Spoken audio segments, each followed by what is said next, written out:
algunos puntos que él ha tocado, lo cual vamos un poquito a ver algunas que pueden ser temas que pueden ser complementarios, pero que sí es necesario conocer, por ejemplo, lo que vamos a tratar el día de hoy, que viene a ser la clasificación taxonómica, en este caso de nuestro Aedes aegypti, el problema que tenemos frente a lo que viene a ser los brotes que estamos teniendo en muchas regiones de nuestro país, conocer un poco los factores condicionantes al crecimiento de lo que viene a ser el Aedes aegypti, el vector transmisor de las arbovirosis, el ciclo biológico, que justamente Salvador también lo ha mencionado, el comportamiento de la oviposición, que es algo de mucha importancia para poder hacer nuestro análisis y poder realizar el control en forma oportuna, la alimentación de los culicidios, el apareamiento, la hematofagia de los culicidios y la dispersión de ellos. Entonces vamos a iniciar primeramente con lo que viene a ser en este caso la clasificación taxonómica. En este caso hay que tener bien claro que esto pertenece al filoartrópoda, la clase insecta, el orden es Dictera, esto debido a las dos alas que justamente tenemos dos suborden dentro del orden Dictera, el suborden Brachycera en este caso, que son las antenas cortas, como tenemos las moscas comúnmente que tenemos en nuestras viviendas, y dentro del segundo orden, que viene a ser el Nematocera, que son las antenas largas, tenemos la familia Simulidae, en este caso, que son los borrachos o los simúlidos. Tenemos también la familia Cichoridae, que son los flepotominios, que en este caso viene a ser las famosas luxomias, lo cual va a ser parte de este evento. Y tenemos la familia Culicidae, en este caso, que justamente vamos a centrarnos el día de hoy a lo que viene a ser la Culicinae, en este caso su familia, y tenemos en este caso nuestro vector, que viene a ser el Aedes aegypti, vector transmisor de las arbovirosis. También vamos a mencionar algo para conocimiento que todavía no tenemos notificado en nuestro país, que es el Aedes albopictus, y también la próxima ponencia que de repente vamos a continuar va a ser lo que corresponde a la subfamilia Anophelinae, en este caso, y tenemos lo que viene a ser al vector Anopheles, que es el vector de la malaria. Entonces, esto un poco para entender bien nuestra clasificación taxonómica. Y esto es un poco el problema que tenemos en nuestro país justamente y primeramente en América, que es importante conocer un poco la problemática que tenemos en relación al dengue. Y esto es algo que nosotros vemos, por ejemplo, que los países y territorios en América informaron más o menos algo de 3 millones de casos de dengue en el 2019, un pico para la región según la actualización epidemiológica de nuestra Organización Panamericana de la Salud. Tenemos que el año pasado nosotros en el Perú, nuestras muchas regiones fueron declarados en emergencia sanitaria por transmisión, en este caso, de la enfermedad del dengue. En la actualidad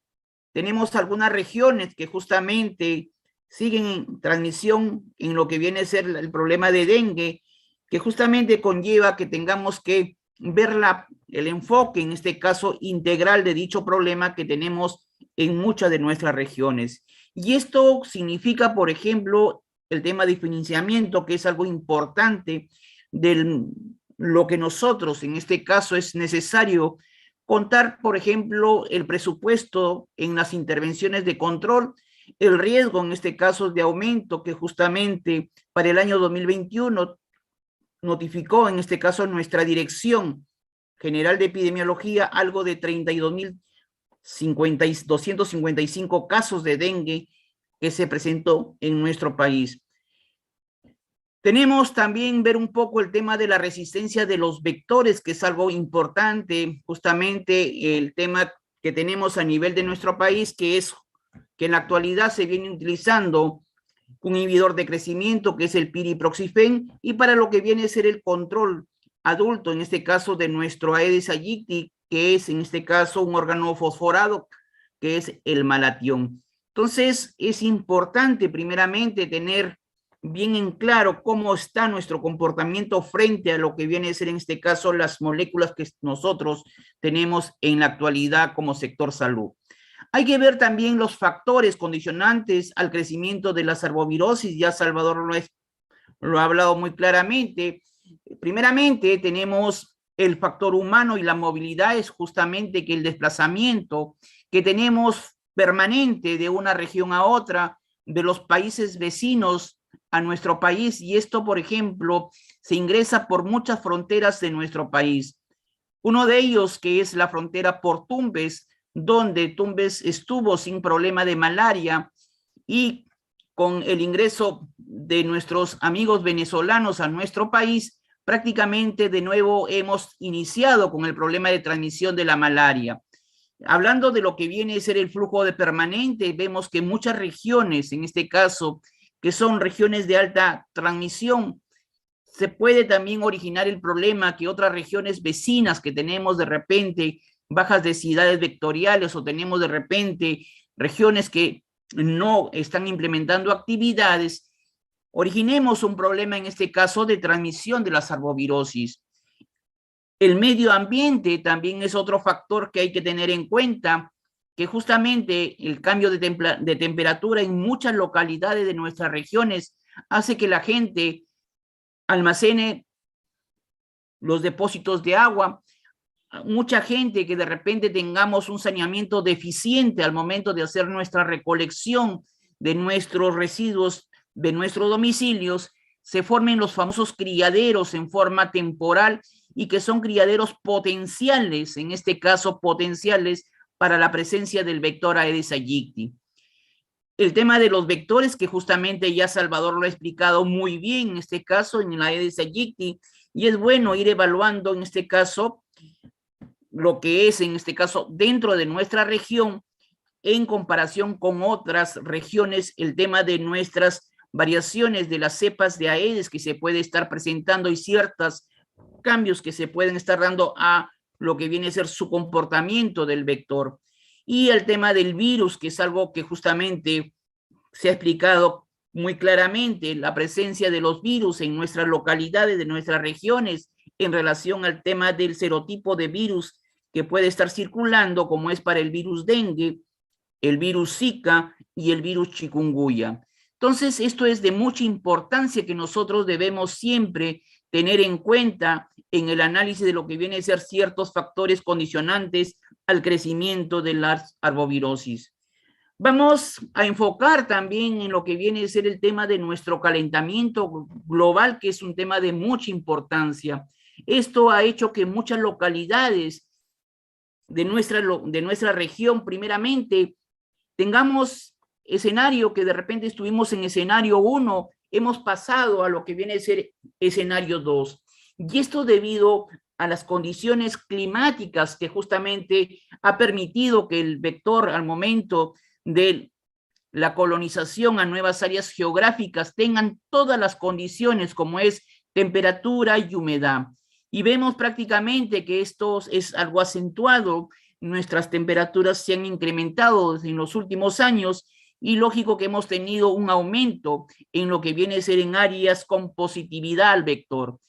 Y vemos en este caso también que el ciclo biológico de la Aedes aegypti, como lo ha mencionado el colega Salvador que me ha antecedido, también ha hecho, por ejemplo, nosotros como un ejemplo grotesco, como nosotros nuestras ropas de años anteriores tenemos en la actualidad ropa más ligera. Lógico que también ha influenciado,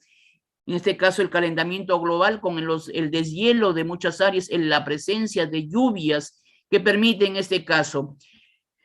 tener la presencia del vector. Hay dos cosas que nosotros siempre hemos escuchado y hay a veces la diferencia de cómo llamar, en este caso, a nuestros vectores. Algunos lo llamamos como mosquitos y otros como zancudos. Lo que se debe tomar en cuenta que justamente en este caso de la Aedes aegypti, vamos a centrarnos a la Aedes aegypti, son de patas largas y por lo tanto se sugiere que el nombre que nosotros tomemos a nuestro Aedes es como zancudo. Entonces, ¿por qué? Porque son patas largas que caracterizan en este caso a nuestro vector. Hay que tener un poco el antecedente, digamos, de cómo se ha ido presentando en este caso nuestros vectores. Y esto es algo, primeramente, en forma general, tenemos desde cuándo aparecieron los primeros mosquitos, porque son patas más cortas, en lo que viene a ser a nivel de nuestra historia en nuestro planeta. Primeramente, está presente antes del hombre, en este caso de 30 a 50 millones de años. Se han encontrado fósiles encontrados en el periodo de Oligoceno, en este caso de aproximadamente entre 26 a 38 millones de años, y tenemos un total de 3.600 especies y está distribuido en todo el globo terráqueo. También hay parte de la Antártica, que es justamente donde también tenemos algunos tipos de lo que viene a ser en este caso de Chironomidae, en este caso, lo cual hace que esto también haya ido de repente evolucionando poco a poco en relación a los mosquitos, que luego por el desarrollo de sus patas se tomó el nombre de zancudos. Hay que justamente tener en claro el origen de estos vectores. Y el origen, vamos a centrarnos en lo que viene a ser el Aedes aegypti, que justamente más o menos en el año 62 es Linnaeus donde hace el estudio que prácticamente consideramos a nuestro Aedes aegypti, que es de origen del África, y el significado de Aedes aegypti. Y esto es algo que nosotros debemos tener en cuenta, que procede del griego anon, que significa desagradable o odioso, y aegypti de latín, en este caso, Egipto. Entonces, esto hay que tener en cuenta que el Aedes aegypti principalmente es de hábito diurno, es cosmopolita y generalmente se desarrolla en criaderos artificiales, es decir, criaderos que nosotros brindamos, como son en este caso el agua en reposo y aguas limpias. Entonces hay que tener en cuenta lo que viene a ser prácticamente la dispersión que ha habido en este caso de nuestro Aedes aegypti y algunas características que nosotros siempre debemos tener en cuenta, lo cual va a ser mencionado posteriormente por el colega Faustino Carvajal, que nos va también a acompañar con su ponencia. En Aedes aegypti se caracteriza por lo que viene a ser el diseño de lira, en lo que viene a ser la parte que es algo característico en el tórax de lira, entonces, y eso hace que nosotros diferenciemos fácilmente un vector Aedes aegypti adulto en este caso. En relación al vector Aedes albopictus, que justamente es algo que nosotros debemos tener en cuenta, que todavía no ha sido notificado por nuestro Ministerio de Salud, que fue descubierto por SCUSEP en 1894.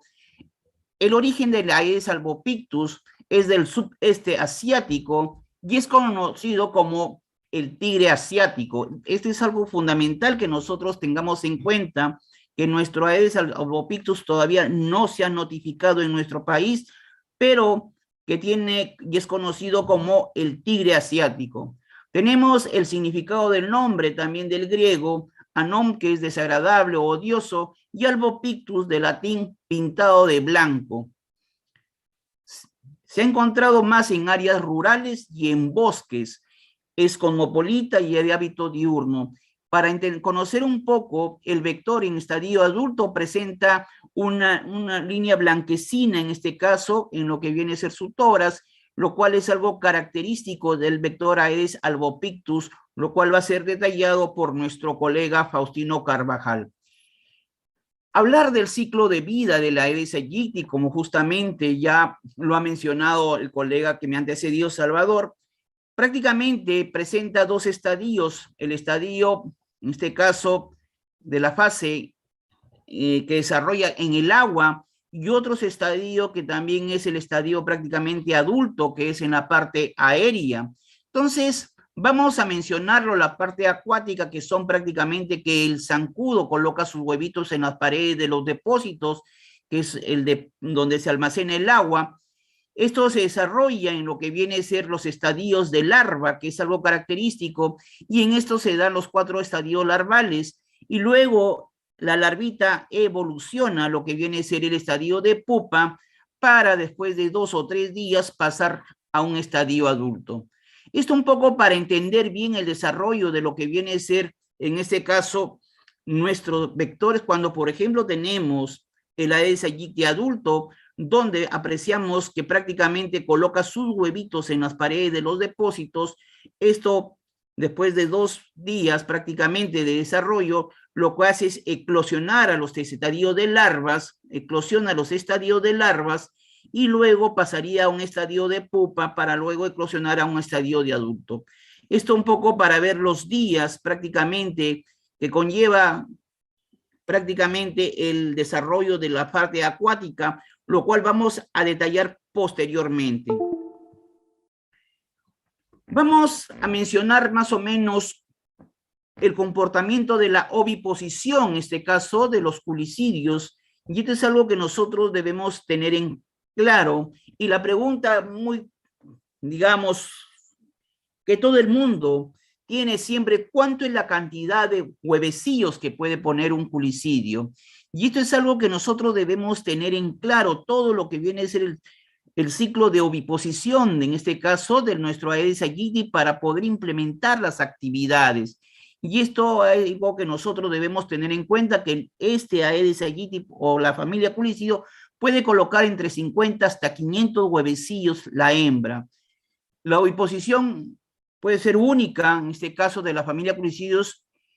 en grupos o aislados, como lo hace, por ejemplo, nuestro vector Aedes aegypti, justamente lo hace en forma aislada. La periodicidad de la luz, la eclosión de los huevecillos es algo que nosotros debemos tener en cuenta, que se puede dar después del término de la embriogénesis en este caso, y pueden entrar a un periodo de disecación o diapausia en este caso, como se da en nuestro vector Aedes aegypti. Es decir, resiste un buen periodo de, digamos, que puede estar sin condiciones de agua para luego tener, digamos, la facilidad de eclosionar. Esto un poco para conocer, en este caso, el huevecillo de los culicidos. En este caso hay que ver la oviposición de aislados, como se ha mencionado, algunos géneros, como pueden ser, por ejemplo, tenemos los anófeles, abetes, tosirrinchis. En lo que viene a ser la oviposición a orilla del agua, en este caso, como lo hace, por ejemplo, y es característico de nuestro Aedes, que coloca en las paredes de los depósitos. Hay otros que también pueden estar en forma agrupada, como es en este caso el Culex, y en masa, como tenemos acá los géneros Mansovia, y algunas especies de los Cules y Anófeles. ¿Qué factores hay que entender influyen en la selección de criaderos? ¿Por qué de repente áreas o sectores, en este caso, donde vamos a encontrar mayor positividad en lo que viene a ser en los criaderos que tenemos en nuestras viviendas, en nuestra localidad? Y hay que entender que se dan 2 factores, el factor físico y el factor químico. Dentro de los factores físicos, hay que entender que influye bastante la humedad, la temperatura principalmente, la velocidad del viento, porque va a permitir desplazar a nuestro vector, en este caso adulto hembra, la parte táctil, la parte visual que también desarrollan, en este caso, para poder ubicar los depósitos, y la parte olfativa que vamos a desarrollar posteriormente. Hay factores químicos que son, en este caso, como atrayentes, que son los semioquímicos, y ciertos estimuladores que permiten, en este caso, llamar a nuestro vector Aedes aegypti para colocar sus huevitos. Entonces, entre los factores físicos que siempre vemos y tenemos que evaluar, primeramente, es la humedad, que justamente influye bastante, y la temperatura, porque nosotros brindamos a través de nuestros criaderos condiciones, en este caso, para que desarrolle su ciclo biológico en dichos criaderos que tenemos dentro de la vivienda. Hay que conocer el comportamiento de la oviposición, y esto es algo que nosotros debemos entender bien. A veces cuando hacemos la actividad dentro de nuestra localidad o dentro de la vivienda, a veces el personal desconoce lo que viene a ser la oviposición de nuestro Aedes, cómo oviposita nuestro Aedes en nuestros depósitos dentro de casa. Y esto es algo que tiene que tener el conocimiento todo profesional o todo personal que realiza la inspección dentro de cada una de vivienda. ¿Para qué? para ser más minuciosos, en la búsqueda de dichos criaderos. Entonces, empezamos diciendo que el comportamiento se relaciona mucho con el mantenimiento de los mosquitos en el entorno. Según los estudios de Bentley y Dale en 1989, como Harrington y colaboradores en el año 2008. Entonces, la oviposición se da en Aedes aegypti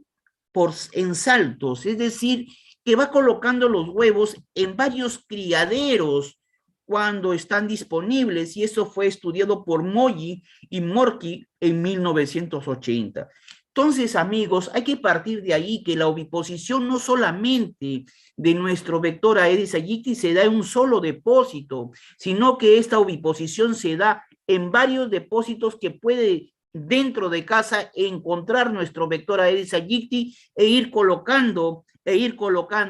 en varios depósitos, digamos, para continuar con su desarrollo de su ciclo biológico del vector. El comportamiento de oviposición en saltos es relevante en la dispersión de la hembra del vector Aedes aegypti y debe ser considerado para nuestras estrategias de control. Es decir, cómo nosotros, el personal que hace la actividad,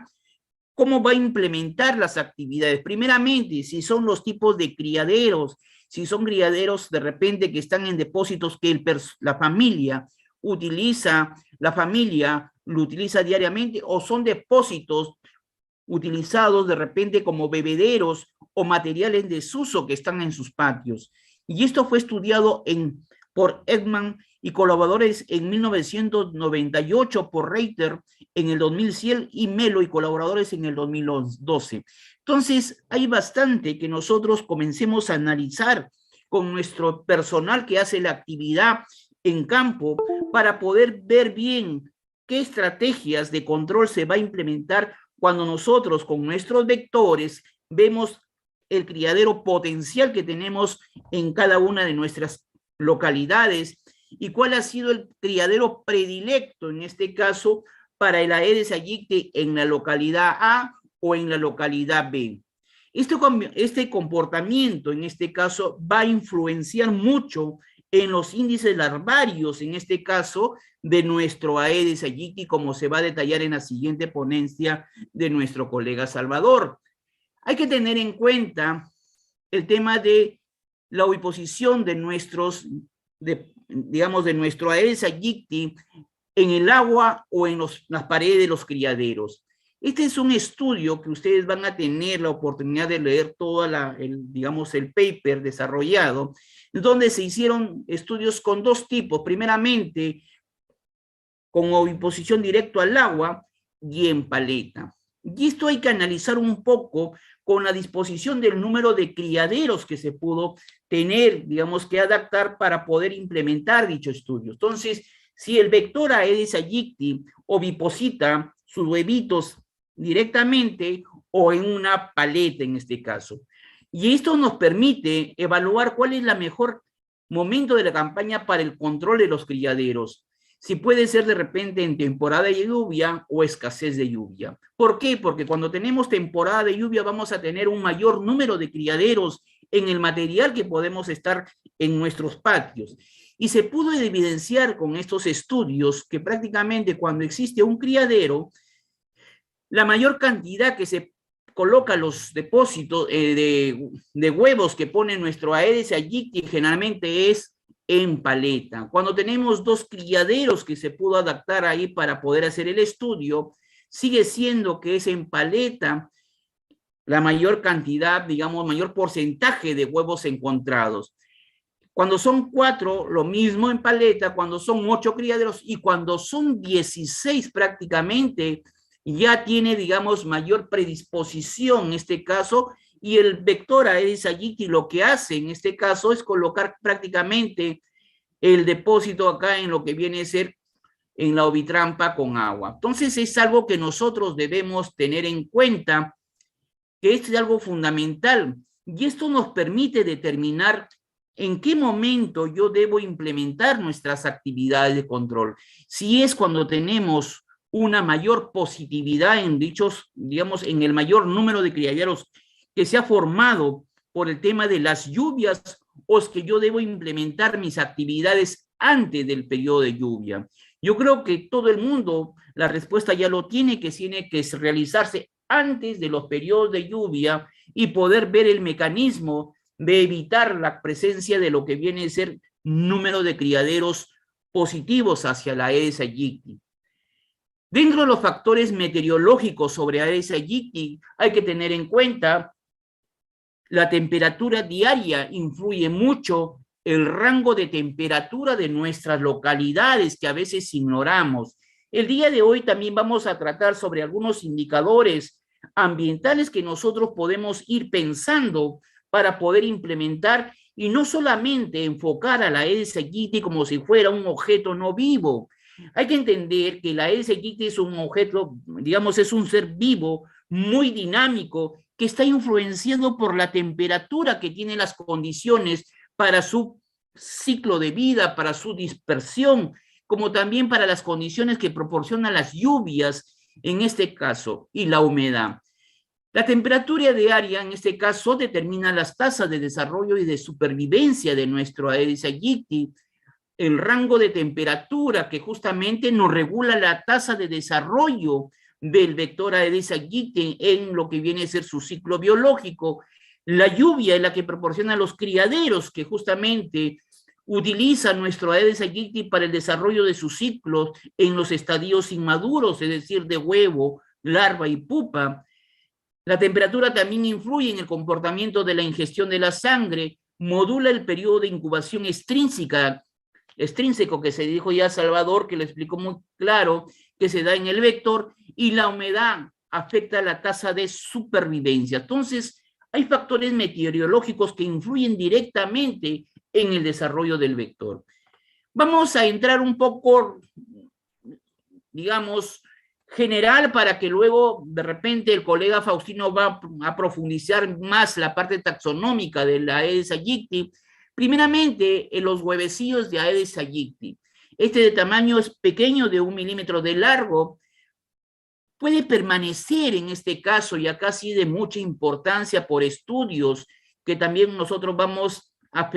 facilitar, que los huevos pueden estar viables hasta 450 días. Tenemos la fuente para que ustedes puedan posteriormente leerla, donde hay una viabilidad de hasta 450 días. Hay que tener en cuenta que justamente el desarrollo embrionario que será después de la postura esas de 48 horas, la eclosión en pocas horas después de contacto con el agua, y en el momento de la postura, en este caso, los huevitos son color blancos, que con el transcurrir de las horas son de color negro y terminan en un color negro brillante. En relación a las larvas, que justamente son 4 estadios larvarios, consta de cabeza, tórax ovoide y 9 segmentos. Es algo que nosotros debemos tener en cuenta. La cabeza, el tórax ovoide y los 9 segmentos, en este caso, del abdomen. El segmento posterior y anal del abdomen termina en 4 branquias, que son estas de acá, las 4 branquias, lobuladas, como podemos observar en el puntero de la diapositiva, para la regulación osmótica, y presenta también un sifón, como podemos observar, un sifón, en este caso,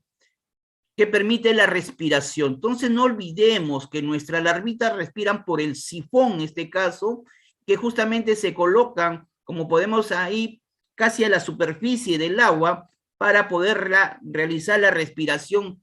en este caso, de nuestras larvas de Aedes aegypti. La característica importante en este caso hay que tener en cuenta que justamente se da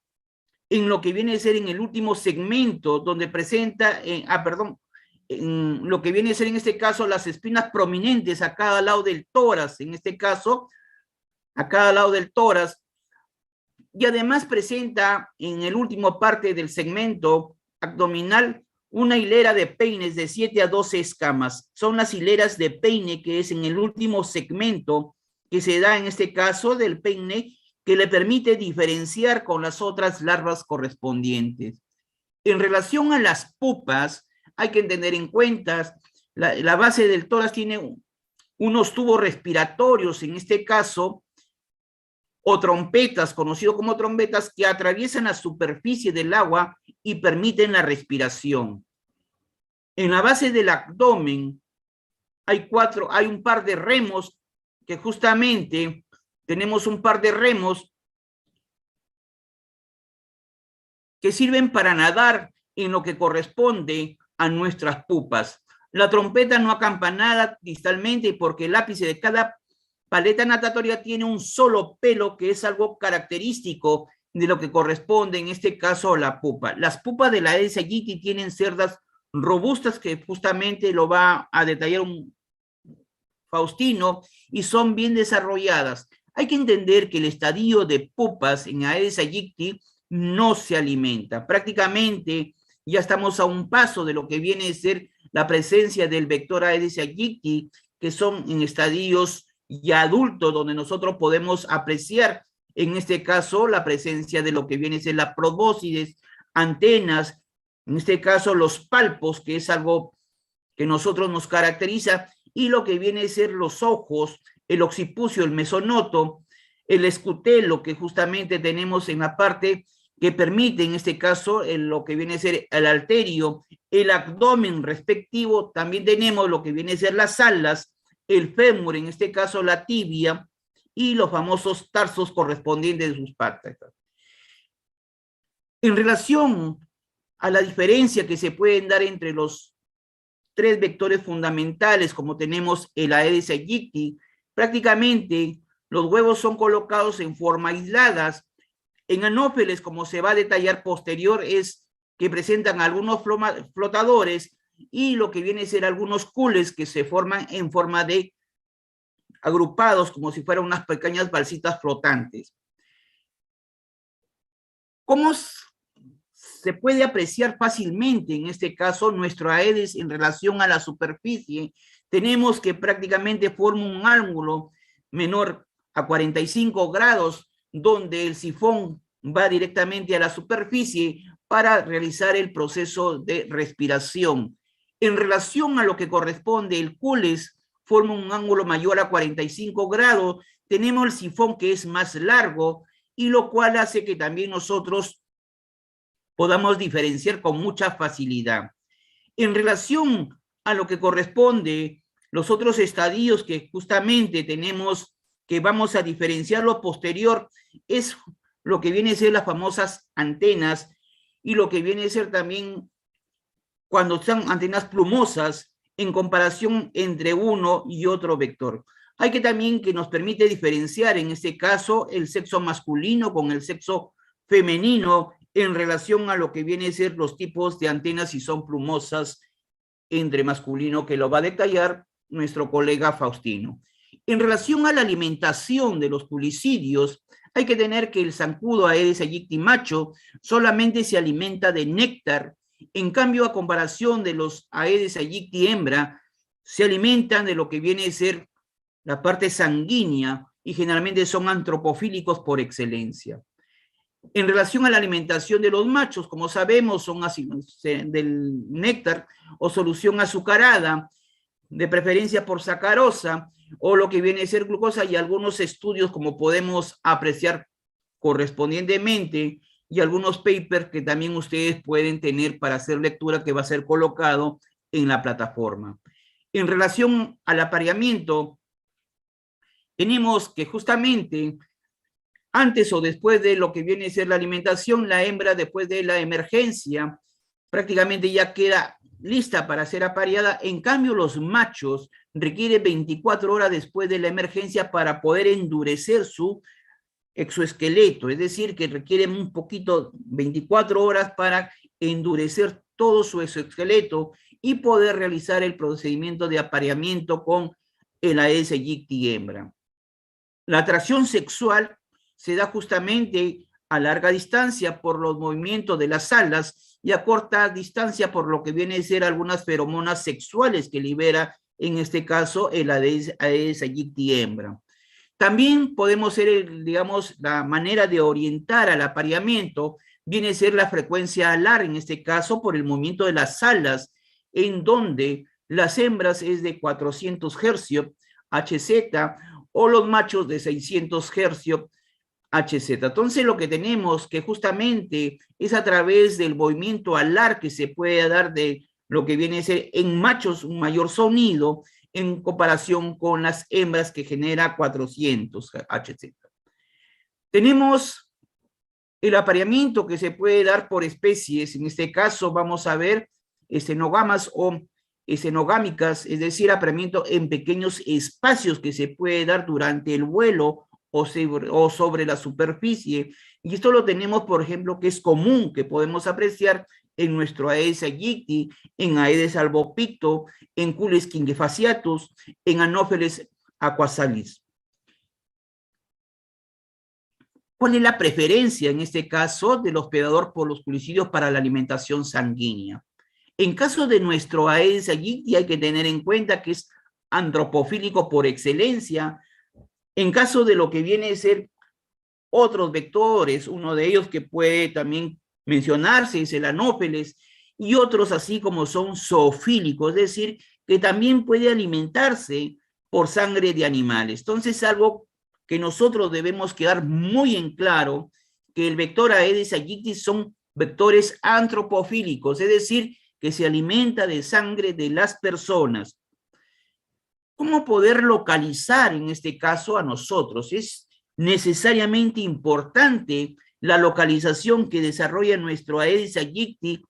a su cliente preferencial, que somos nosotros las personas. Y esto tiene que ver mucho, en este caso, la ubicación que se da a través de lo que viene a ser sus antenas, que justamente es algo característico de lo que viene a ser. Las antenas presentan ciertas sencillas donde son encontrados algunas neuronas olfativas que tiene en este caso el vector Aedes aegypti, lo cual prácticamente estas neuronas olfativas presentan unas sencillas olfativas donde van acá, las neuronas olfativas están alojados dentro de lo que viene a ser las sencillas,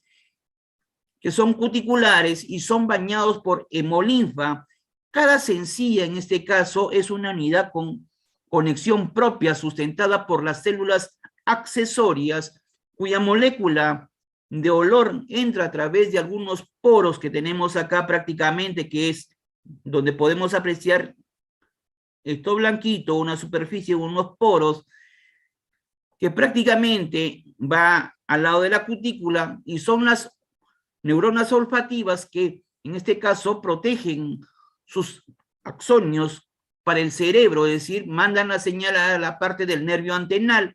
y lo cual la mucosa olfativa del vertebrado, aquí los cilios en este caso, que son las neuronas olfativas en el vector, quedan margulladas en la camada del moco y los axonios, en este caso de las neuronas, se dirigen al cerebro a través del nervio olfatorio. Entonces hay que tener en cuenta que para la localización que se da en el Aedes aegypti, tienen neuronas, en este caso olfativas, que permiten la ubicación respectiva, como podemos apreciar en lo que viene a ser la imagen, en este caso, lo cual emite la señal respectiva, en este caso al nervio olfatorio, para la localización y la alimentación correspondiente que se puede dar. Hay que tener en cuenta que el vector justamente lo adapta, por ejemplo, cuando nosotros, si está cerca a nosotros a través del calor, a través de los olores que podemos desprender, y cuando está a largo alcance, en este caso nuestro vector Aedes aegypti, los olores volátiles como es el CO2, el ácido láctico, permite a través del nervio olfativo, en este caso que tiene nuestro Aedes aegypti, ubicarnos con facilidad. Entonces, no olvidemos, el CO2 y el ácido láctico ayudan en este caso a lo que nosotros emitimos o lo que nosotros de repente a través del sudor eliminamos, hace a través del nervio olfativo, en este caso la neurona olfativa que tiene nuestro Aedes aegypti, ubicarnos con facilidad y poder iniciar el proceso de alimentación. Entonces hay que tener en cuenta que prácticamente el proceso de la alimentación, la hematofagia, ubica nuestros vasitos con mucha facilidad para poder introducir y alimentarse fácilmente y poder ingerir, en este caso, los culicidios. Vamos a ver un poco para tener conocimiento cuál es la cantidad donde se alimentan mayor de sangre, digamos así, de nosotros, de las personas, dentro de la familia de los culícidos, en este caso. Si yo comparo el Culex quinquefasciatus con Aedes aegypti, vemos que el Culex quinquefasciatus puede alimentarse hasta 10,2 milímetros cúbicos, en comparación con nuestro Aedes aegypti, que puede ir de 1,5 a 4,2 milímetros cúbicos. Entonces, es algo que nosotros debemos entender, que 1 milímetro cúbico es igual a 0,001 milímetro. Entonces, la cantidad, en este caso, de sangre que puede ingerir o que se ingiere, en este caso, Culex quinquefasciatus, es mucho mayor que lo que a veces utiliza nuestro Aedes aegypti al momento de alimentarse. Algo característico también en el proceso de la alimentación que se da a través, en este caso, de nuestro Aedes aegypti, que es el proceso de solenofagia, que es prácticamente la introducción de la probóscides, en este caso, al momento de alimentarse y ubicar el vaso sanguíneo prácticamente sin originar destrucción alguna, y va justamente succionando o alimentando lo respectivo, como es en este caso nuestro Aedes o ciertos triatominos que también vamos a mencionar en la capacitación. Entonces, este procedimiento de ubicar con mucha facilidad en Aedes aegypti se llama solenofagia, que es algo característico de nuestro vector Aedes aegypti. A comparación, por ejemplo, con otro procedimiento que puede utilizar cualquier otro vector, que viene a ser la pelmotofagia, en este caso, donde prácticamente a través del ingreso de las piezas bucales, que es la probóscide, prácticamente a veces puede originar una destrucción de los vasitos que tenemos, de los vasos sanguíneos, y por ende puede originar una eritema causada por una vasodilatación, como obtenemos a través de la picadura que se produce a través de lo que viene a ser la luxomia, como es en este ejemplo, luxomia longipalpis. Entonces, la telmotofagia es cuando al momento de ingresar la probóscides, en este caso para la alimentación correspondiente, lo que hace es a veces destrucción de nuestros vasitos en el tejido conjuntivo. Hay rompimiento de nuestros vasitos y lo que produce es un eritema, por eso hay un enrojecimiento causado por la vasodilatación. Y el ejemplo más claro que tenemos es de la luxomia longipalpis. El tipo de alimentación, que es algo característico que nosotros debemos tener en cuenta, que la alimentación justamente que utiliza, puede haber alimentación múltiple, en este caso en un ciclo gonotrófico, que puede aumentar el riesgo de transmisión de las enfermedades, en este caso, al aumentar la frecuencia de contacto con huéspedes. Y tiene que ver los tipos de alimentación múltiple, en este caso, alimentación complementaria, debido justamente al agotamiento de las reservas que utiliza, en este caso, para desarrollar, en este caso, sus huevos, el zancudo Aedes aegypti hembra. También puede darse la alimentación interrumpida debido al principio principalmente de defensa que tenemos los seres humanos, y eso es algo característico que nosotros. Entonces, no debemos olvidar que justamente la alimentación tiene que ver mucho con el ciclo gonotrófico que se da justamente para lo que viene a ser el desarrollo de los huevos de la Aedes aegypti. Y esto justamente es el mecanismo de lo que viene a ser la transmisión de las enfermedades, como lo ha mencionado Salvador en el tema de la transmisión de las arbovirosis. En relación a la dispersión de los culicidios, hay dos tipos de dispersión, y esto es algo que nosotros debemos tener bien en claro. Hay una dispersión pasiva y una dispersión activa, que justamente bien,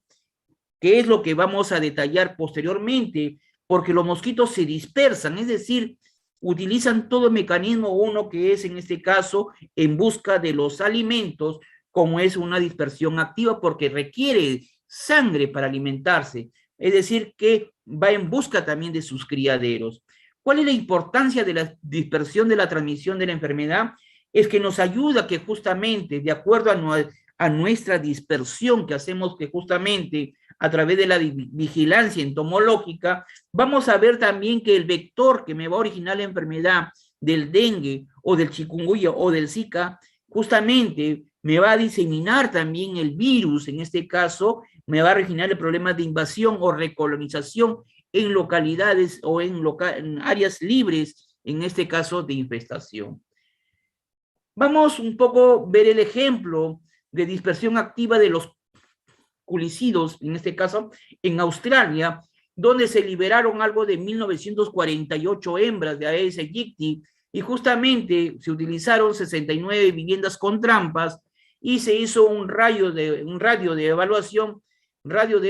de 200 metros. Entonces es algo que justamente se ubicaron estudios y se secuenciaron de acuerdo a los días, donde al día, digamos, al quinto día, vieron que justamente en la Aedes aegypti se había dispersado solamente 50 metros, a comparación que al octavo día, en busca de sangre, en este caso cuando recapturaron y encontraron mosquitos que estuvieron con sangre, se pudo ver que al quinto día solamente se había desplazado 50 metros. En el otro estudio que fueron aumentando los días, fue al octavo día en este caso, donde se pudo ver que no había ya mosquitos recapturados, en este caso, que pudieron no encontrar con sangre entre 100 a 150 metros. ¿Qué quiero decir con esto? Que después hicieron un estudio con onceavo día, al quinceavo día, prácticamente la recaptura en este caso, ¿cómo se hicieron?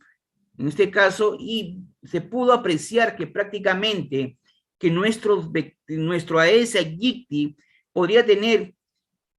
una recaptura, digamos, por su desplazamiento en lo que viene a ser en el radio en busca de alimentación entre 150 a 200 metros. También hay otros estudios, como podemos observar a pie de página, en donde se pudo hacer en Brasil la dispersión de Aedes aegypti en Brasil, donde se hizo el marcado y la liberación de los mosquitos y luego lo recapturaron. Entonces, hicieron estudios en lo que viene a ser a través de las trampas de captura Mosquitraps, hicieron la evaluación hasta un 18avo día y vieron más o menos cómo iba cayendo y solamente se pudo recapturar, digamos, se la recaptura hasta el 9º día y de acuerdo a las trampas donde caían los mosquitos y el número de Aedes aegypti marcados. En este caso, pudo evidenciarse que el mosquito tenía más o menos en metros un máximo de 690 metros que se había desplazado, en este caso, y lo que viene a ser también es necesario señalar que las hembras que justamente es la que busca mayor facilidad, sus alimentaciones alcanzaron el 69% de la dispersión, en este caso, hasta 200 metros del desplazamiento. Entonces, ¿qué quiero decir con esto? Que el 69% del total de las hembras recapturadas de los 192 mosquitos prácticamente llegaban a un 200 metros de desplazamiento que tenía. También hay otros estudios que podemos apreciar bien realizados en Río de Janeiro, en Brasil, lo cual ustedes también lo van a contar en relación al desplazamiento que hicieron sobre los mosquitos que también se recapturaron. Otro tipo de dispersión, en este caso, son la dispersión pasiva de Aedes aegypti, lo cual se utilizaron, como se ha explicado, Salvador, por medio de embarcaciones, por medio de lo que viene a ser la parte de desplazamiento terrestre a través de ómnibus, a través de unidades móviles terrestres, unidades de desplazamiento vehiculares y la vía aérea que a veces van vectores en nuestras mismas localidades o en nuestras regiones a lo que viene a ser de una a otra. Hay que ver mucho, dichas determinantes que tienen que ver mucho con la distribución del vector.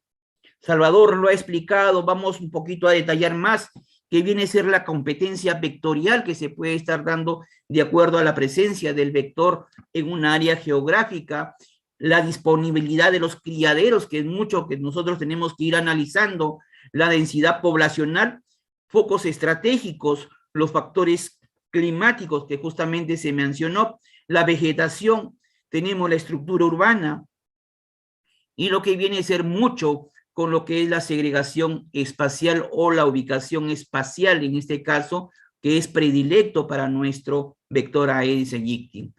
En relación a la transmisión de enfermedades por pulicidios, en este caso sabemos que justamente y el desarrollo que requiere en este caso es que el zancudo Aedes aegypti hembra prácticamente se alimenta a través de sangre de las personas y requiere 3 días hasta que desarrolle, en este caso, el virus en el intestino medio. Luego pasa a la hemocele, que es más o menos al 6º día, y otros órganos, y llegando en este caso a la glándula salivar aproximadamente al 12º día, donde ya está nuevamente, digamos, listo para decirnos así que el vector Aedes aegypti hembra inicie también la transmisión en algún momento de lo que viene a ser la enfermedad del dengue o cualquier otra enfermedad viral, en este caso de la sarbovirosis.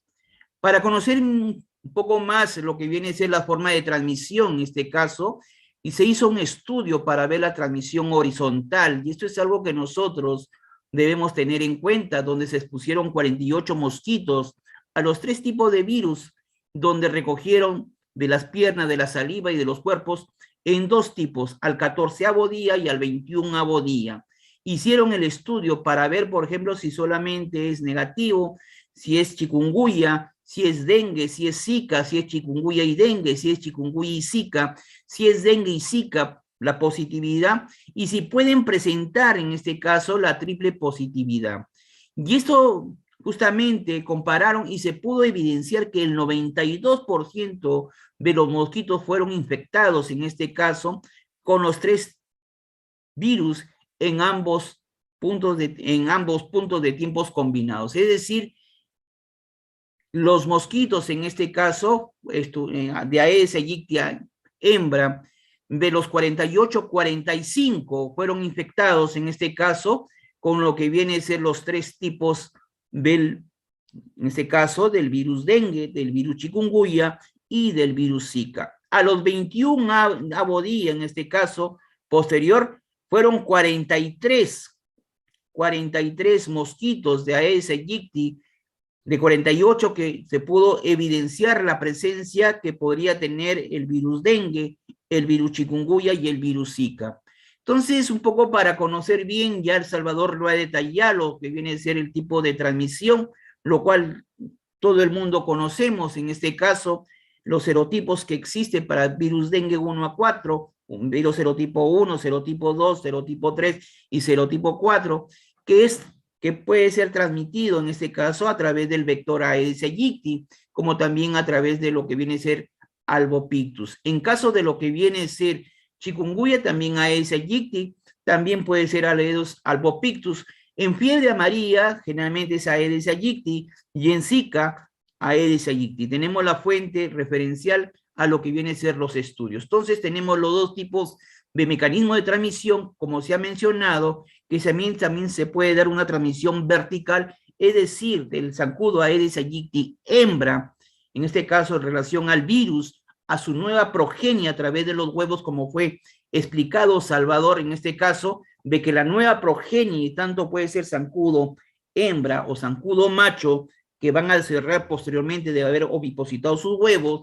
entonces puede darse un mecanismo de transmisión vertical, es decir, que pueden originar la transmisión a la nueva progenie con carga viral respectiva. Es eso lo que puede originar que también muchas localidades mantengan transmisiones después de haber realizado las operaciones de control con cierta transmisión a lo que viene a ser a la enfermedad del dengue o en este caso la que se estaría presentando en su jurisdicción. Entonces es algo importante. Hay estudios que se ha hecho ya de una transmisión vertical por parte del Instituto Nacional de Salud, en este caso liderado por el doctor César Cabezas, donde en un brote en Pucallpa hicieron recolección y llevaron al laboratorio cuando podían y luego hicieron la evaluación posterior juntando los huevos, donde sin exposición previo a lo que viene a ser a sangre en su alimentación, se pudo evidenciar que el desarrollo para allá del estadio de huevo hacia estadio adulto pudieron encontrar sin haber estado expuesto nunca a lo que viene a ser sangre con virus, dengue o serotipos que estaba circulando, que era el serotipo 2. En este caso, pero en población ya de crianza de laboratorio se pudo evidenciar que había la población adulta de esa crianza con carga viral de dengue, serotipo 2. Entonces, es decir, que la población criada en laboratorio generó a su nueva progenie, en este caso a su nueva progenie, también la transmisión de la carga viral respectiva. Hubiese sido bueno ampliar de repente el estudio, cuál fue, digamos, la proporción, a qué nivel, pero solamente se hizo estudio para evidenciar que sí había una transmisión, en este caso, vertical. No sé si hay preguntas para poder continuar con la otra ponencia, Quique o Arthur.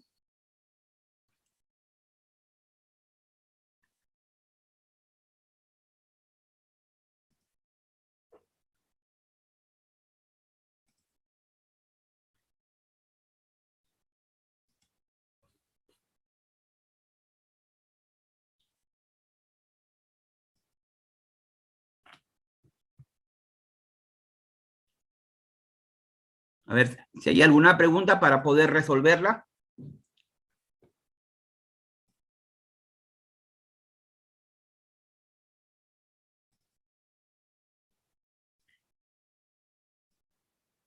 Vamos a tocar un tema de mucha importancia, lo que viene a ser los determinantes ambientales. Y este es algo que nosotros debemos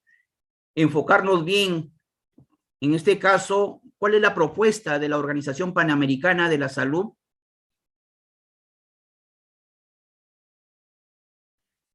En relación a la preferencia de sangre, ya, sí, justamente ese estudio pudimos haber realizado con el colega Oscar Acosta, pero fue realizado en Luxomia. En Luxomia sí hay estudios, lo cual vamos a evidenciar por un tipo de lo que viene a ser grupo sanguíneo y por población, en este caso, que, cuál era la más, digamos, de acuerdo al grupo sanguíneo, digamos, con mayor predilección para los vectores de la luxomia. Sí hay un estudio, sí lo hemos realizado justamente con el colega Acosta, lo cual se lo vamos a compartir en la plataforma para que ustedes puedan realizar. Eh, el tema es ahorita facilitarle a través de la plataforma, y cuando nosotros entremos al capítulo de luxomias, se le vamos a facilitar todo lo que viene a ser digamos, la información bibliográfica para que ustedes puedan tener. En relación a lo que viene a ser Aedes aegypti, no hay fuente de estudios, digamos así, que haya desarrollado alguna universidad en relación al tema de predilección por algún grupo sanguíneo.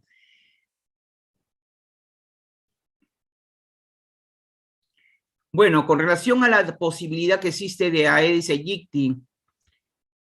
no hay posibilidad porque es menos el desarrollo que se da justamente. Se ha tenido una localidad mucho menor que es en Huánuco, pero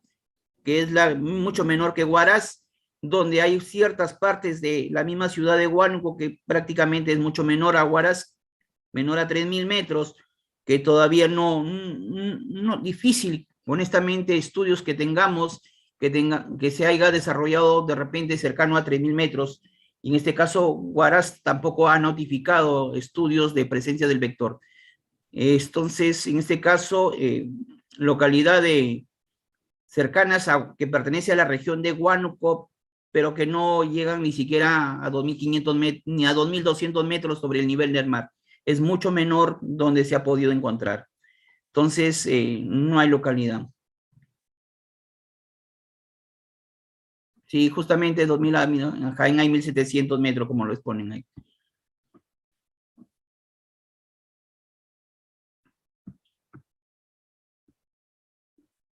Vamos a compartir de todas maneras la fuente bibliográfica en relación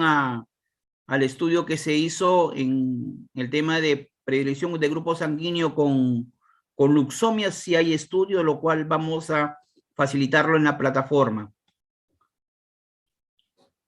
Vamos a algo que justamente es de mucha importancia, los determinantes ambientales y un poco cuál es la propuesta de nuestra Organización Panamericana de la Salud, Organización Mundial de la Salud, de la política que se llama Una Salud. Entonces es algo que vamos también a compartir en la plataforma para ver en relación también a ciertos macrofactores causantes del dengue, a lo que viene a ser también determinantes ambientales de la salud y el impacto en este caso del cambio climático que ya Salvador también lo ha explicado. Hay que ver también algunos determinantes sociales de la salud y algunos indicadores que es necesario en lo que viene a ser en el monitoreo de la situación de la salud ambiental para poder de repente algún momento tratar de adaptarlo en lo que viene a ser en nuestras áreas geográficas de nuestra localidad. Y unos indicadores para el análisis de escenarios de acuerdo, en este caso, al tema de los vectores que podríamos tener. Esto es algo que viene proponiendo nuestra Organización Panamericana de la Salud en relación al tema de la salud de las personas, en el tema de nuestro entorno ambiental, en lo que viene a ser prácticamente en el 168ª sesión del Comité Ejecutivo de la Organización Panamericana de la Salud, el 21 al 25 de junio del 2021 se está proponiendo una salud que viene a ser un enfoque integral, en este caso, para abordar las amenazas para la salud en la interfaz entre, primeramente, nosotros los seres humanos, animales y el medio ambiente.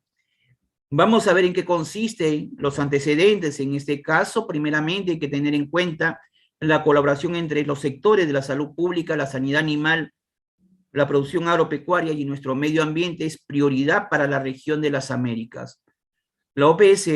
ha venido promoviendo un enfoque multisectorial para la protección y promoción de la salud humana y animal. La reunión interamericana, en este caso a nivel ministerial de salud y agricultura, que viene a ser RINSA, convocada por la OPS, se remonta en el año de 1968.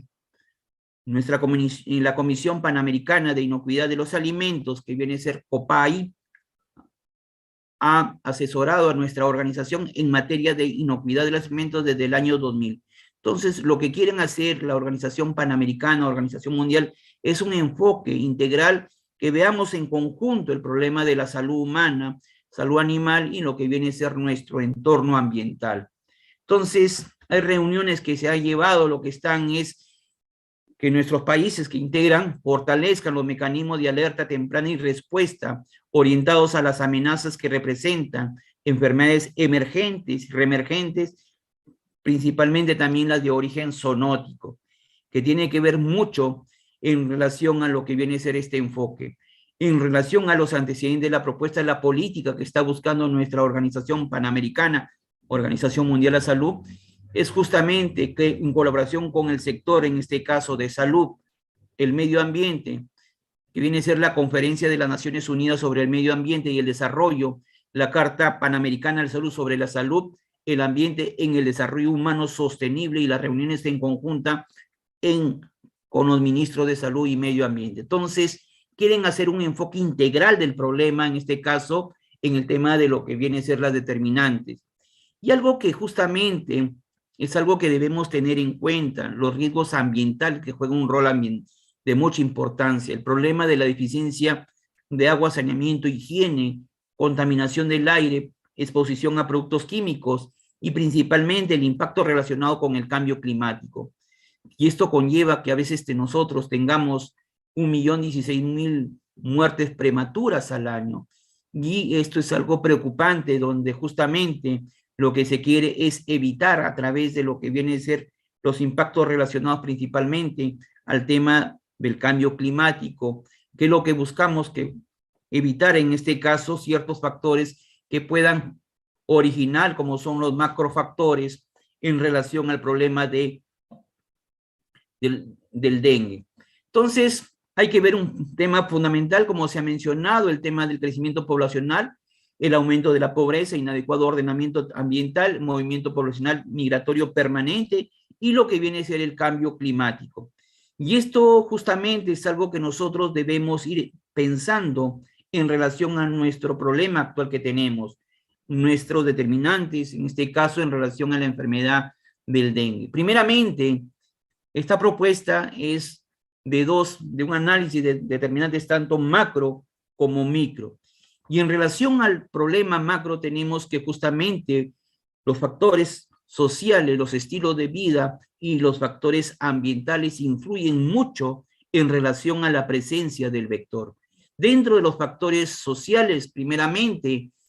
el nivel educativo de nuestra población, en no hacer cambios en su comportamiento, de mantener un entorno saludable para su familia, el ingreso bajo per cápita que tenemos en muchos países, en este caso, que forman parte del nivel socioeconómico, la presentación de los servicios de salud que tenemos a veces muy deficiente, en relación a los estilos de vida, que justamente es el autocuidado que debe adoptar la familia en brindar condiciones que no signifiquen riesgo para su familia, es decir, teniendo,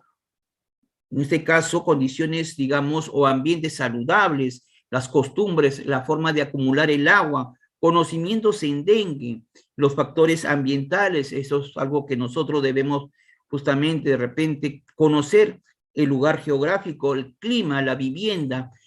y lo que viene a ser en este caso la disposición de los residuos que a veces se forman en criaderos para el vector Aedes aegypti. Y los microfactores, que son factores fisiológicos, como es en este caso la edad, la raza de la población, el estado inmunitario y la circulación viral que se está dando. Entonces, los determinantes tenemos principalmente los macrofactores, es lo que prácticamente influyen en relación a nuestra presencia del vector en nuestra localidad. El problema es que prácticamente nosotros solamente vemos y enfocamos lo que viene a ser la enfermedad del dengue, pero no enfocamos nuestras determinantes, en este caso, que es lo que prácticamente lo que no vemos, como son el tema del cambio climático que influye considerablemente a nivel de, digamos, los factores que se han mencionado para el desarrollo del vector. Y esto es nosotros tenemos que tenerlo muy en claro,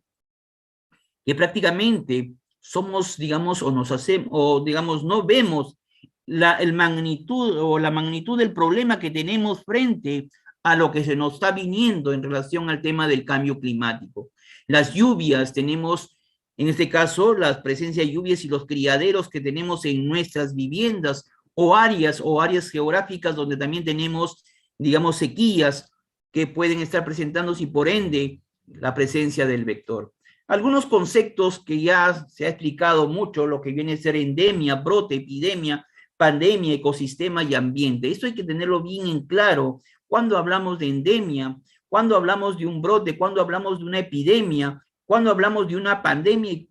cuando hablamos de los ecosistemas y principalmente de los ambientes. Entonces, hablar de endemia prácticamente es cuando a largo de tiempo de una población o zona geográfica determinada se mantiene el número de casos. El brote es aparición o aumento, en este caso, de casos. La epidemia, cuando ya prácticamente el número de casos van en aumento de un país en una región a otros países. La pandemia, cuando ya prácticamente se ha extendido en varias regiones en forma simultánea y se hace algo global como hemos tenido con lo que viene a ser el COVID. Salvador tiene mucha razón al hablar de una pandemia, pero yo enfocaría más en una epidemia de acuerdo a los países que viene desarrollándose el número de casos que están afectados. Los ecosistemas que vienen a ser un conjunto o sistema dinámico compuesto por una comunidad natural, en este caso, incluidos nosotros las personas, el ambiente físico y los procesos que controlen, en este caso, la parte de su dinámica. El ambiente abarca las condiciones biológicas, químicas, físicas y sociales que rodean, en este caso, a los organismos.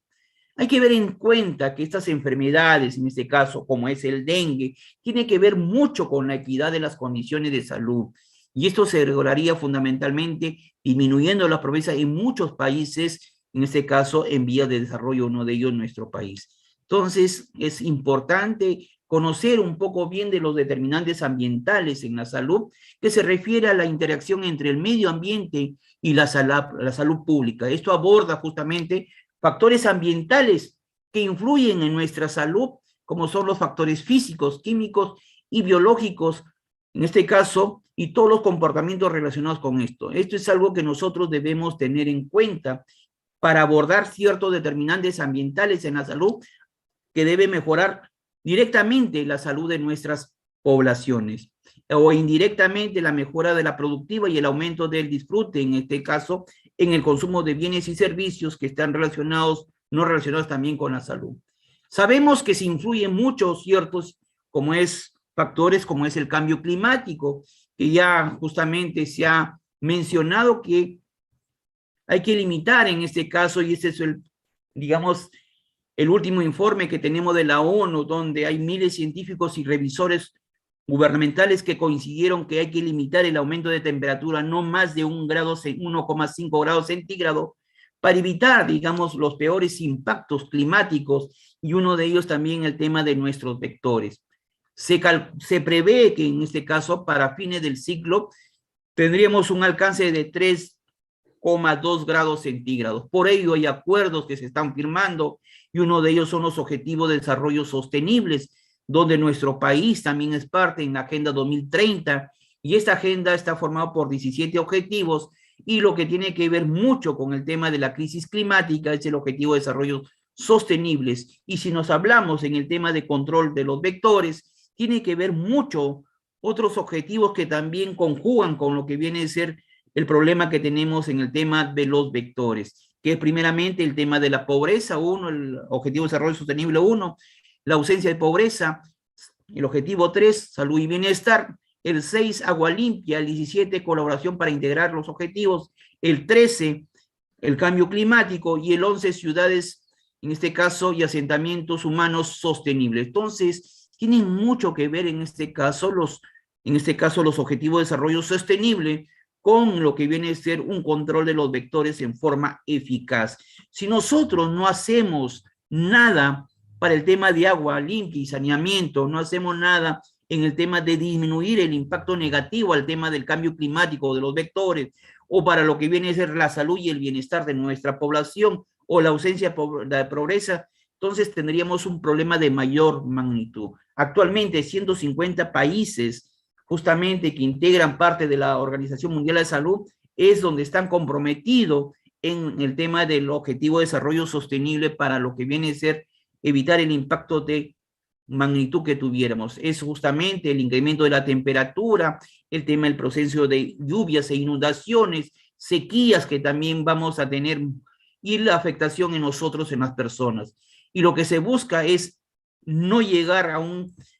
crecimiento que vamos a tener consecuencias muy negativas para nuestra población. Entonces, tiene que ver mucho con lo que viene a ser, por ejemplo, las condiciones de temperatura para la presencia que tiene que tener el vector, pero que también si sobrepasa estas temperaturas también es algo que no está con dichas condiciones, y por lo tanto el vector no va a desarrollar con mucha facilidad. Entonces, al hablar también de ciertos determinantes sociales que tenemos que tener muy en claro, que justamente son las circunstancias en las que la persona nace, crece, vive, trabaja y envejece, incluido el sistema de salud, que tiene impacto positivo o negativo en la situación de la salud de la población. Estas circunstancias son el resultado principalmente de nuestra distribución económica, el poder y los recursos a nivel mundial, nacional y local, que dependen de las políticas en el tema de las determinantes sociales de la salud. Las prácticas saludables que debemos adoptar en familia, el entorno saludable, en este caso un entorno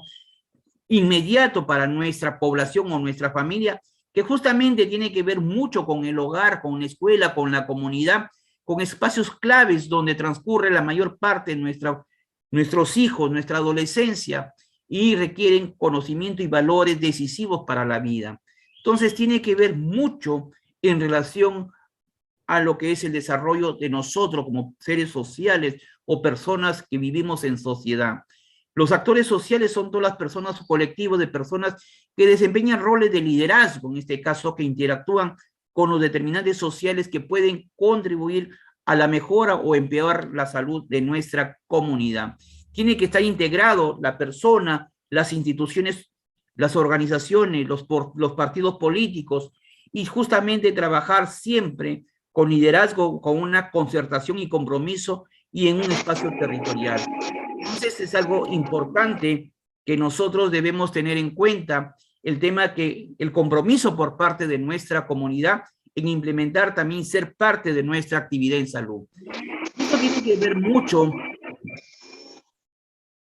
mucho, que también tiene que ver compromisos de otras instituciones, no solamente es salud, sino tiene que ver educación, tiene que ver economía, tiene que ver con energía, tiene que ver con vivienda y construcción y saneamiento, en, digamos, los factores que es primeramente en relación a los factores patógenos y el vector en el tema de los sistemas de salud, a las determinantes de los sistemas de salud, a nuestros determinantes sociales y económicos, y lo que viene es la parte de nuestros determinantes ambientales. Entonces, prácticamente todos nosotros, los sectores del Estado, todos los sectores del Estado tienen que tener mucha responsabilidad a los determinantes que se está mencionando, como podemos apreciar en la diapositiva. Entonces, hay que ver un poco en los determinantes que interactúan entre la salud y el ambiente, que es justamente en relación para la toma de decisiones, y esto se deriva con la necesidad de la disgregación territorial, como indicadores, como por ejemplo el tema del agua, que es un tema fundamental para evitar que la gente almacene el agua y tengamos los criaderos dentro de las viviendas. Dentro de los factores determinantes estructurales, tenemos factores determinantes intermedios en relación a los resultados de la salud. Entonces, tenemos los diferentes factores determinantes estructurales, como es la parte social, como es el empleo, como es la educación, la violencia, el cambio demográfico, como también tenemos los factores económicos, tenemos la distribución, lo político, demográficos, ambientales, tecnológicos, biológicos, la parte de la biología humana, la contribución genética y la inmunología natural. Tenemos los factores, en este caso, que influyen en el sistema de salud, el financiación, los recursos humanos, materiales, la cobertura y la organización, como también la provisión. Y los factores intermedios, que son prácticamente las condiciones de vida deficiente que vivimos en nuestras comunidades, el riesgo y peligros ambientales, que es algo inminente a través de lo que se está viviendo con el cambio climático, y los cambios de vida, de comportamiento que debemos justamente adoptar para evitar, en este caso, el problema de muchas enfermedades, en este caso, las transmitidas por vectores como es el dengue. Hay una metodología que justamente actualmente la Organización Panamericana de Salud está tratando de proponer, que es la metodología del proceso de geosalud, que se basa en 3 etapas. La primera etapa, la preparación y sensibilización. La segunda etapa, procesos de la contribución de indicadores integrados. Y la tercera etapa, que es la gestión y conocimiento. Prácticamente esta metodología lo que busca justamente es incorporar resultados en políticas públicas de salud y ambiente en relación al tema de lo que vienen a ser las enfermedades, como es en este caso el dengue. Y hay algunos pasos que se están realizando en lo que viene a ser primeramente la identificación y caracterización de actores sociales, en este caso fundamentales. ¿Cuáles son? Salud, educación, ambiente, Ministerio de Vivienda y lo que viene a ser nuestra comunidad. La capacitación y el diagnóstico participativo, en este caso, la definición y métodos de utilizando algunos talleres y principalmente identificar los problemas ambientales y la salud que debe hacer un diagnóstico rápido, participativo con los actores que se ha mencionado. Hay que analizar los problemas, que justamente hay que organizar los problemas ambientales y de salud de importancia según la percepción de ciertos actores involucrados en el proceso de geosalud. Para conocer un poco la propuesta que se está haciendo a nivel de lo que viene a ser este proceso de geosalud, que justamente hay algunos indicadores que se están planteando en el que viene a ser en el tema de la salud ambiental. Primeramente, indicadores de contextos demográficos y económicos, que es algo importante, que son los indicadores de pobreza humana, de desarrollo humano, la tasa de crecimiento urbano, la tasa de mortalidad menor de 5 años, población económicamente activa, número de menores de 14 años, proporción de empleo del sector no estructurado y proporción de familias. Tenemos cambios ambientales, la contaminación del aire, contaminación en interiores, en este caso, el tema de indicadores de agua dulce y potable, en este caso, cuántos cuentan con acceso de fuentes de agua mejoradas, acceso de fuentes de agua mejoradas en zonas rurales y acceso de fuentes de agua mejoradas en zonas urbanas. El saneamiento, que viene a ser el tema cómo se encuentra en relación con la mortalidad, en este caso proporcionada debido a una enfermedad, en este caso por consumo de agua, y proporción de acceso a servicios de saneamiento urbano y rural, el tema de la alimentación. Y en relación a lo que se busca el cambio climático y la salud, que es justamente bajar el problema de las temperaturas, y por último también lo que se provee es también poder no llegar al máximo que se ha plasmado en relación a lo que es en este caso la temperatura que podríamos alcanzar a finales del siglo.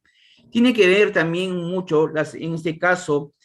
hay que ver que la temperatura juega un rol importante, primeramente, como ha explicado, en el tema del desarrollo del vector, en el tema de la frecuencia de picadura que se puede estar dando en el vector y en el desarrollo y tiempo del agente patógeno dentro del mosquito, que cada vez de repente con unas temperaturas más adecuadas o que se van adaptando, se van acortando el tiempo, digamos, que requiere en relación al desarrollo de los agentes patógenos dentro del mosquito. Entonces, el impacto que se ve en este caso, según nuestra Organización Mundial de la Salud, en relación, hay que ver que también el fenómeno del niño tiene que ver,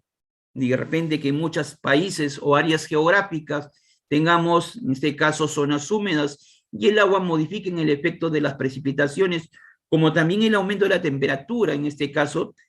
apenas medio grado centígrado puede traducirse en un incremento en la abundancia de los vectores. Hay que entender que el aumento, aunque sea lo más pequeño,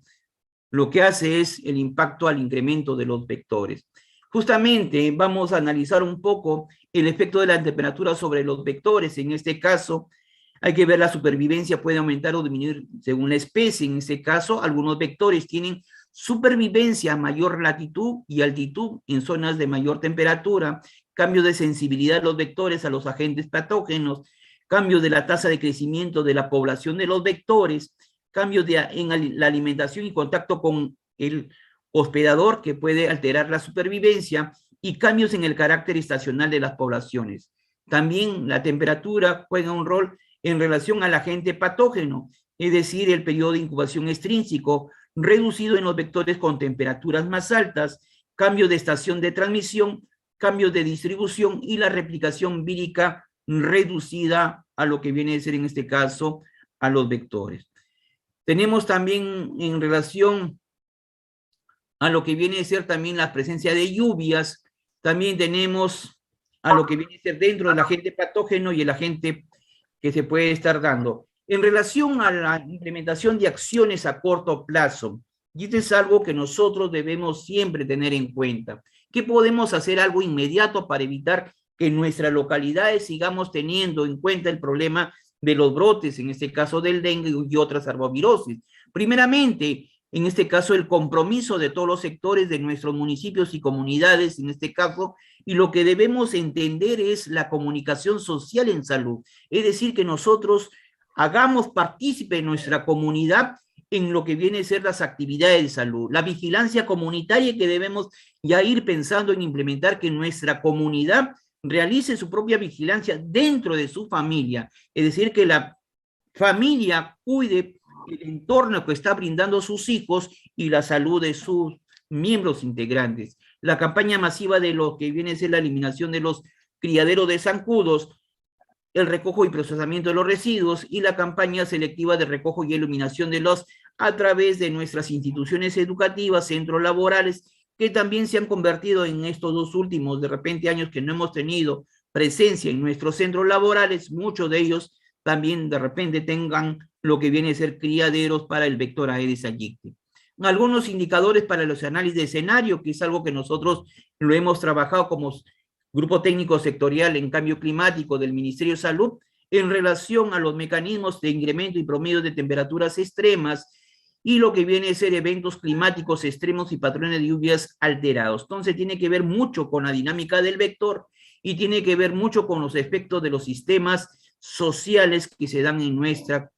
comunidad. Y el otro que en este caso es efecto del vector y efecto del agente, que justamente tiene que ver mucho en relación al incremento de riesgo de transmisión de acuerdo a nuestro agente, en este caso del virus dengue. Las medidas de prevención ya sabemos cuáles son. Hay que evitar que el mosquito coloque sus huevecillos dentro y para ello hay que realizar las actividades de educación, ordenamiento y modificación del medio. Hay que eliminar correctamente los residuos sólidos para evitar la presencia de criaderos potenciales, cubrir y vaciar, limpiar nuestros depósitos, que en este caso, que almacenan agua para su uso doméstico, utilizar protección personal en el hogar, mosquiteros,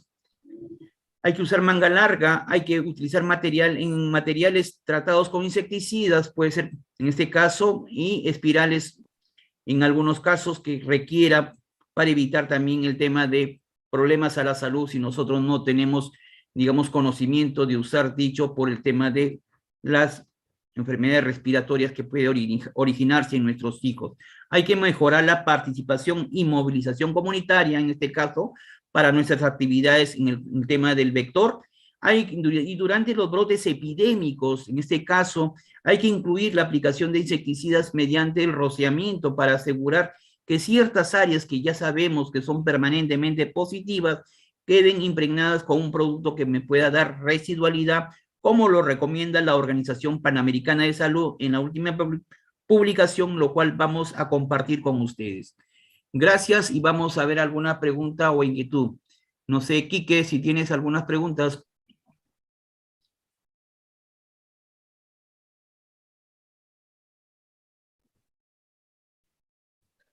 Quique.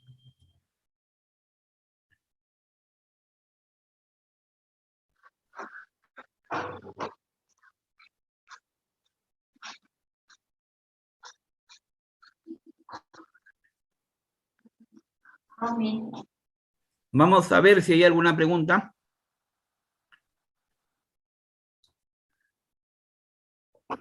De los participantes, si hubiera alguna pregunta.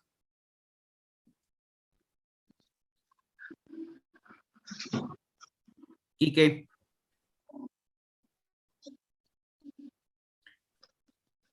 Vamos a continuar con la ponencia del colega Salvador Villegas para poder pasar. Salvador, tu diapositiva, por favor,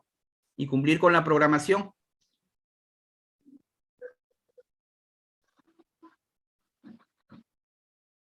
Salvador.